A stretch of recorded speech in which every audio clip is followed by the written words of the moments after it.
Hello bantu banje nongeye kubasuhuza kandi mbaha ikaze mwe bakunze bacu mudahwema kudukurikira hano kuri urubuga rw'abakunzi ba filime yacu The Homeless Girl, aho tuba turimo kuganira kuri filime yacu turusha kugenda dusesengura ndetse tunungurana ibitekerezo kuri filime yacu.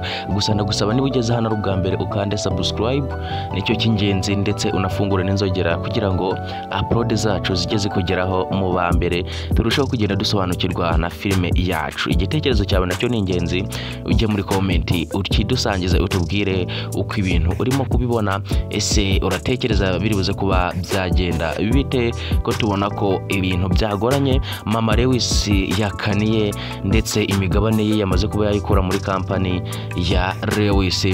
Ngira ngo ibingiba bikoze ubwo yaje mu kazi agasanga Lewis adahari, yamara kuhagera amaze akabona Lewis ahisaza ubwo Dani yamubeshaga ngo Lewis arasohotse arahagiye, ariko ngira ngo Lewis yari yagiye kureba Alice, ariko mu gihe yabimuhishaga maze mama we aramubaza ati ubu ngubu wambwiza ukuri ukambwiza ukuri umbwira aho uvuye utambeshe. Nibwo rero yahise amubwira ko avuye kwa Alice, yanga kuba yamubesha, maze mama aravuga ati ni uvuye, ati rero guhera ubu ngubu ibintu usigaye wikora, ibintu usigaye ukora, ati ungu imigabane yanjye, ikintu cyitwa cyanjye cyose kiri muri iyi company ndagishaka, ahangaha mugire vuba muhite mukimpereza. Ese biraza kuba byaherera he guys?